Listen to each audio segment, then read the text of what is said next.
శ్రీ గురుభ్యో నమ. శ్రీ గణేశాయ నమ. శ్రీకృష్ణ పరబ్రహ్మణే నమ. ఓం నమో భగవతే వాసుదేవాయ. సూత మహర్షి. సూతుడు, సూత మహర్షి, సూత పౌరాణికుడు అని అనేక పేర్లతో ప్రసిద్ధి చెందిన సూతుడు పురాణ శ్రవణం చేసేవారందరికీ సుపరిచితుడు. సుఖదేవస్వామి పరీక్షితుల సంవాదం రూపంలో ఉన్నట్టు శ్రీమద్ మహాభాగవతం సౌనకాది ఋషులు సూతుడి మధ్య జరిగిన చర్చ రూపంలో మనకి ఇవ్వబడింది. శ్రీమద్ భాగవతాన్ని శ్రీకృష్ణుడే సాక్షాత్గా బ్రహ్మదేవుని హృదయంలో చెప్పగా బ్రహ్మ దానిని చతుశ్లోకి భాగవత రూపంలో తన పుత్రుడైన నారదునికి తెలియచేశాడు. నారదుడు దానిని తన శిష్యుడైన వ్యాసునికి తెలియచేయగా వ్యాసుడు దానిని గ్రంథస్థం చేసి తన పుత్రుడైన సుఖదేవునితో అధ్యయనం చేయించారు. సుఖదేవుడు దాన్ని పరీక్షిత్ మహారాజుకు వినిపించారు. గంగా తటంలో పాయప విశ్రుడై ఉన్నట్టి పరీక్షిత్ మహారాజుకు వారం రోజుల్లో ముక్తిని కలిగించే విధానాన్ని గురించి అందరూ చర్చించుకునే సమయంలో శుకుడు వచ్చి అతనికి శ్రీమద్ భాగవతాన్ని వినిపించారు. అప్పుడు దానిని శ్రవణం చేసిన పుణ్యభాగులలో సూత మహర్షి ఒకరు. ఆ సూత మహర్షియే భాగవతాన్ని తిరిగి సౌనకాదర్శులకు నైమిసారణ్యాల్లో వినిపించారు. ఈ విశ్వం మొత్తం నిక్షిప్తమయ్యే రీతిలో బ్రహ్మదేవుడు ఒక చక్రాన్ని సృష్టించాడని వాయవీయ తంత్రంలో చెప్పబడింది. అట్టి చక్రం యొక్క పిడి నైమిసారణ్యంలో ప్రతిష్ఠించబడింది. అటువంటి ప్రభావశీలమైన నైమిసారణ్యం యొక్క ప్రస్తావన వారాహ పురాణంలో కూడా ఉంది. నైమిసారణ్యంలో యజ్ఞం చేయడం ద్వారా దానవుల బలాన్ని నశింపచేయవచ్చునని ఆ పురాణంలో చెప్పబడింది. ఈ కారణం వల్లనే బ్రాహ్మణులు యజ్ఞచరణానికి నైమిసారణ్యాన్ని ఎంచుకుంటారు. మహర్షులు సర్వదా జనులకు శుభాన్ని కలిగించడానికే సంకల్పించి ఉంటారు. ఏ విధంగా వారికి సుఖశాంతులు కలిగించాలని వారు ఆతృతపడతారు. అందుకే సౌనకుని అధ్యక్షతలో ఋషులందరూ పవిత్రమైన నైమిసారణ్యంలో సమకూడి యజ్ఞ నిర్వహణకు సిద్ధపడ్డారు. కలియుగము దోషసాగరము, దోషనిధి. కాబట్టి ఏదైనా కార్యాన్ని ఆరంభిస్తే దాని ఫలితం నిశ్చయంగా లభిస్తుందని నమ్మకం ఉండదు. అయినప్పటికీ ఋషులు తమ వంతు పాత్రతగా యజ్ఞ దీక్షను చేపట్టారు. ధూమంతో వారి దేహం కూడా నల్లబడింది. కానీ వారికి నిజమైన పూర్ణ లాభాన్ని చేకూర్చడానికి సూత మహర్షి అరుదించారు. సూతుని నుండి గోవిందపాద పద్మ మకరందాన్ని పానం చేయడం మొదలుపెట్టగానే వారికి వాస్తవమైన తృప్తి కలగసాగింది. ఒకరోజు ఋషులందరూ యజ్ఞాన్ని ప్రజ్వలింపజేసి ప్రాతకాల కర్మల్ని పూర్తి చేసిన తర్వాత సూత మహర్షికి ఒక ఉన్నతాసనాన్ని సమర్పించి భక్తి ప్రపతులతో ప్రశ్నించడం మొదలుపెట్టారు. ఆ విధంగా సూతుడు వ్యాసానసానాన్ని స్వీకరించారు. వ్యాసదేవుడు సర్వజనులకు ధర్మ ప్రబోధకుడు కనుక ఆయన మనస్సు నెరిగి తద్రీతిగా బోధ చేయువాడే నిజమైన వ్యాస ప్రతినిధి అవుతాడు. అటువంటి వ్యాస ప్రతినిధి 4 విధములైన దోషాలకు అతీతంగా ఉంటాడు. మాంసభక్షణము, మత్తు పదార్థ స్వీకారము, అక్రమ స్త్రీ సంబంధము, జూదము అనునవి ఆ 4 ప్రధాన దోషాలు.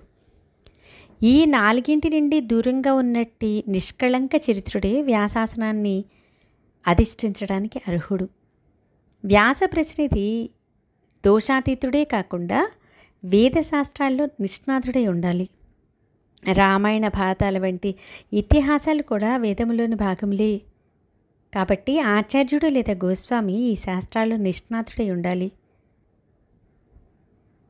సూత మహర్షి పాపరహితుడే కాక శాస్త్రాల్లో కూడా నిష్ణాతుడని సౌనకాది ఋషులకు తెలుసు. అందుకే వారు స్పష్టంగా త్వయా ఖలు పురాణి నేతి సేతి హాసాని జానఘ అన్నారు.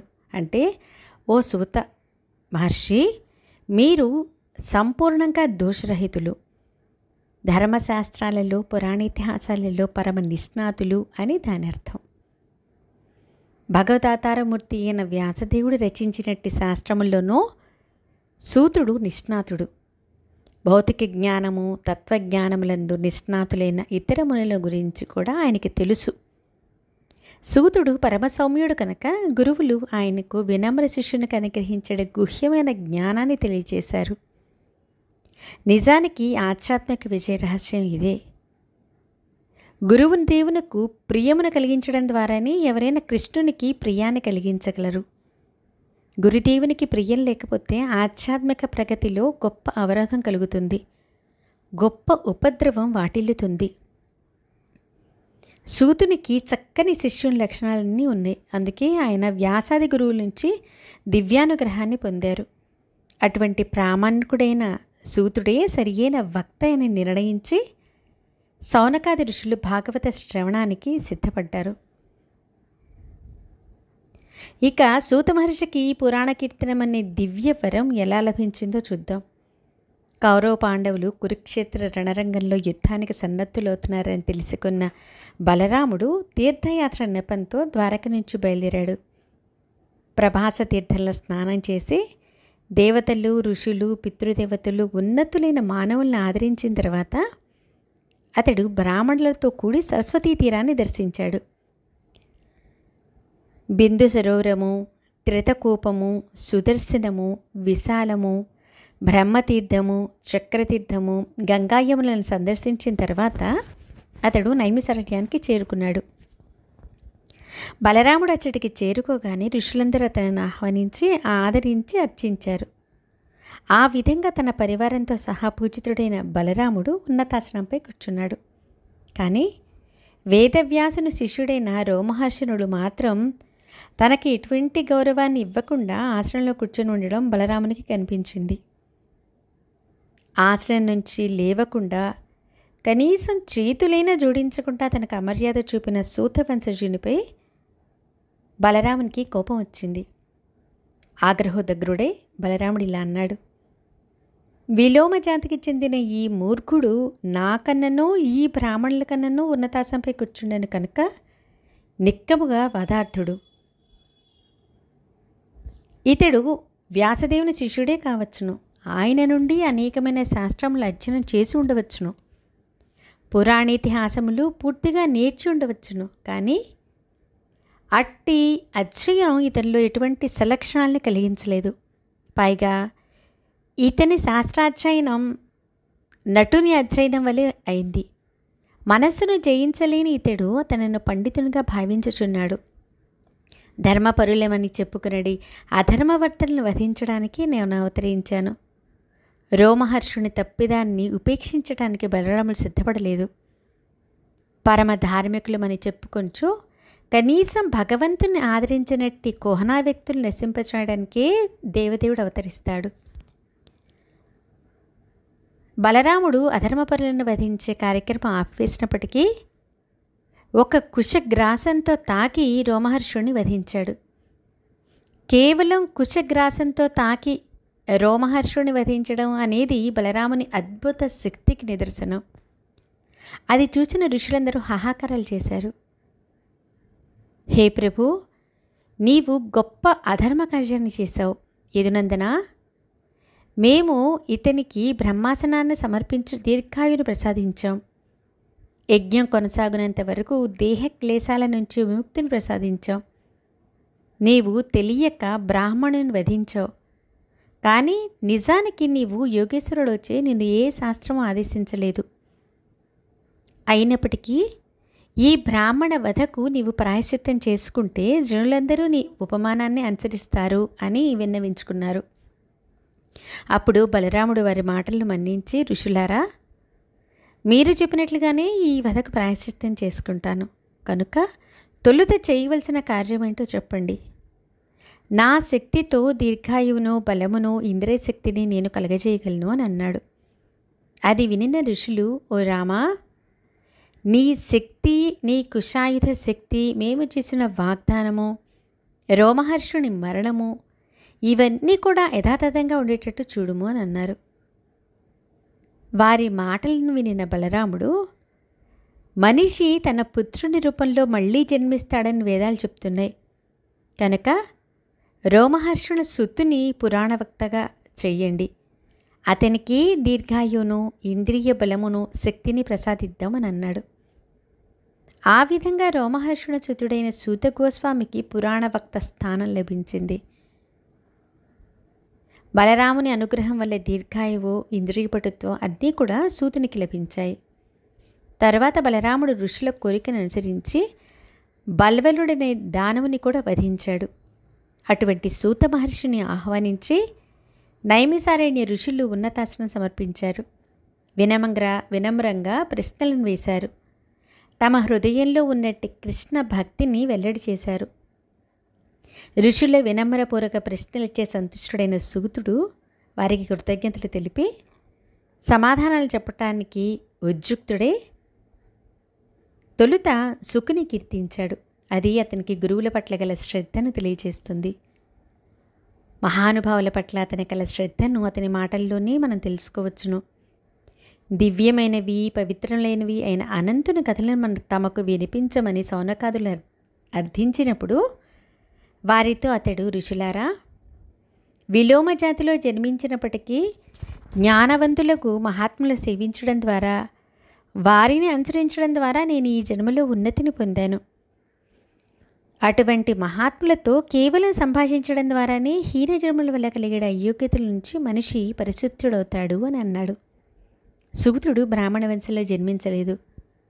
విలోమ జాతి యందు జన్మించినప్పటికీ అతను కృష్ణ సంబంధ విజ్ఞానమును సుఖదేవుడు, వ్యాసదేవుని వంటి మహనీయుల ద్వారా, ప్రామాణికుల ద్వారా నేర్చుకున్నాడు. ఆ విధంగా అతడు పరమ యోగ్యుడు కాబట్టి నైమిసారణ్య ఋషులు అతని నుంచి భాగవతం వినాలనుకున్నారు. కృష్ణ సంబంధ విజ్ఞానాన్ని ప్రామాణికుల నుండి వినాలి. ఆ తర్వాత దాన్ని అతడు ప్రామాణికంగా ప్రచారం చేస్తే మరింత యోగ్యతను పొందుతాడు. సూతుడు ఈ రెండింటినీ చేయడం వలననే హీన జన్మ వలన కలిగిన అయోగ్యత నుంచి, మనోక్లాసాల నుంచి నిశ్చయంగా ముక్తుడయ్యాడు. పరతత్వం అనంతమైంది. ఏ జీవుడు కూడా తన పరిమిత శక్తి ద్వారా అనంతమైన దాని గురించి తెలుసుకొనలేడు. శ్రీకృష్ణుడు తన అవ్యక్త రూపంలో సర్వత్రా వ్యాపించి ఉన్నాడు. అతడే సకల జీవ హృదయాలలో పరమాత్మని రూపంలో విరాజమానుడై ఉన్నాడు. ఇక అతడే తన మూలముకు సాకార రూపంలో శుద్ధ భక్తులకు సేవ చేయమై ఉన్నాడు. అందుకే భగవంతుని గురించి నాకు అంతా తెలుసు అనడం బుద్ధి తక్కువతనానికి గుర్తు. సూతుడు అటువంటి తప్పిదం ఎప్పుడూ చేయలేదు. పక్షులు తమ శక్త్యానుసారం ఆకాశంలో ఎత్తుకు ఎగిరే విధంగా నాకు తెలిసినంత వరకు భగవద్లీలను వర్ణిస్తాను అని అతను అన్నాడు. అతని ఈ నిర్ణయం సముచితంగా ఉంది. నిజానికి శ్రీకృష్ణుడే తనని గురించి సంపూర్ణంగా వివరించగలుగుతాడు. ఇక భక్తుడు తనకు వశకబడిన వర్ణనాశక్తిని అనుసరించి భగవద్లీలను వర్ణిస్తాడు. సూతుడు భాగవతం చివరి వరకు మహనీయులు స్తుతించడం విడవలేదు. భాగవతం చివరిలో అతడు శ్రీమద్భాగవతాన్ని మహత్తర పురాణంగా వర్ణించాడు. ఎవరైతే శ్రీమద్భాగవతాన్ని చక్కగా వింటారో, కీర్తిస్తారో వారు నిశ్చయంగా ముక్తిని పొందుతారని దృఢంగా ప్రకటించాడు. శ్రీమద్భాగవతం అంటే సాక్షాత్తుగా శ్రీకృష్ణుని రూపమే. మహనీయులు శ్రీమద్భాగవతాన్ని ప్రవచించేటప్పుడు శ్రీకృష్ణుడే స్వయంగా పరతత్వాన్ని గురించి తన విశుద్ధ ప్రతినిధుల ద్వారా పలుకుతున్నాడని అర్థం. ఎవరైతే దానిని భక్తి శ్రద్ధలతో వింటారో వారు ముక్తులై పరతత్వాన్ని ధ్యానించడానికి, సేవించడానికి అర్హులవుతారు. శ్రీమద్భాగవత ప్రవచనాన్ని ముగిస్తూ సూతుడు సుఖదేవుని కీర్తించాడు. అది కూడా అతనికి గురువుపై గల పరిపూర్ణమైన శ్రద్ధను తెలియజేస్తుంది. గురువుల అనుగ్రహం, మహనీయుల అనుగ్రహం వల్లనే అతనికి ఈ జన్మలో ఉన్నత స్థానం లభించింది. దానిని అతడు మరచిపోలేదు. యోగేంద్ర స్వరూపుడు, సాక్షాత్గా పరబ్రహ్మ స్వరూపుడు అయిన సుఖదేవునికి నా వందనములు. సంసార సర్పదష్టుడైన విష్ణురాతును ఆయన రక్షించారు అని సుఖదేవుని సూతుడు కీర్తిస్తూ చివరిగా హరినామ సంకీర్తనకు వందనాలు గావించాడు. కలియుగం దోషసాగరమే అయినప్పటికీ ఇందులో ఒక మహాగుణం ఉందని శుకుడు పరీక్షిన్ మహారాజుకి తెలియపరిచాడు. అదే శ్రీకృష్ణ సంకీర్తనము. కీర్తనాదేవ కృష్ణస్య ముక్తః సంగం పరం వ్రజేత్. ఈ కలియుగంలో శ్రీకృష్ణ నామ సంకీర్తనతో మనుజుడు ముక్తుడవుతున్నాడు. భాగవత సందేశం ఇదే. సూతుడు కూడా అటువంటి శ్రీకృష్ణునికి వందనం చేస్తూ శ్రీమద్భాగవతాన్ని ముగించాడు. నామ సంకీర్తనం యస్య సర్వపాప ప్రణాశనం ప్రణమో దుఃఖ సమనంతం నమామి హరిం పరం. ఎవ్వని నామ సంకీర్తనము సమస్త పాపములను హరించునో, ఎవనికి చేసడి వందనము సమస్త దుఃఖములు నశింపచేయునో, అట్టి దేవదేవుడకు శ్రీహరికి వందనములు. సమస్త అనర్థాలు తొలగడానికి అదోక్షుడైన శ్రీకృష్ణ భగవానికి భక్తియుత సేవనే సరియైన మార్గమనియు, ఈ విషయాన్ని జనులు తెలుసుకోలేకపోతున్నారని గమనించిన వ్యాసదేవుడు శ్రీమద్భాగవతాన్ని రచించాడు. కలియుగంలో హరినామం తప్ప దుఃఖోపశమనానికి వేరొక మార్గం లేనేలేదు. కృతయుగంలో ధ్యానం ద్వారా లభించింది, త్రేతాయుగంలో యజ్ఞ నిర్వహణ ద్వారా లభించింది, ద్వాపర యుగంలో అర్చన ద్వారా లభించింది, కలియుగంలో కేవలం కేశవుని కీర్తనము హరినామ సంకీర్తన ద్వారా లభిస్తుంది. కలియుగ జనులకు వసగబడిన గొప్ప మినహాయింపు ఇది.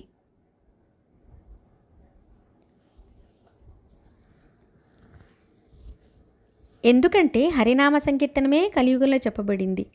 సర్వ పాపాలు హరికీర్తన వల్లనే తొలుగుతాయని సూతుడు కూడా భాగవతంలో చివరి శ్లోకంలో తెలియజేశాడు. తర్వాత ఆ హరికీర్తనం అపరాధరహితంగా ఉండాలి. హరికీర్తనము భవరోగానికి మందు. ఇక అపరాధాల నుంచి దూరంగా ఉండడం పథ్యం వంటిది. రోగ నిర్మూలనకు మందుతో పాటు పథ్యం కూడా అవసరం. కనుక భాగవత ప్రోక్తమైన హరినామ సంకీర్తనను చేపట్టి హృదయ మాలిన్యాన్ని పాప పంకిలాన్ని శుద్ధి చేసుకుని పవిత్రాత్మలే జనులందరూ భక్తి యోగ మార్గమున ప్రయాణిస్తూ సుఖభాగులయ్యే గాక. శ్రీకృష్ణ పరబ్రహ్మణే నమః. ఓం నమో భగవతే వాసుదేవాయ.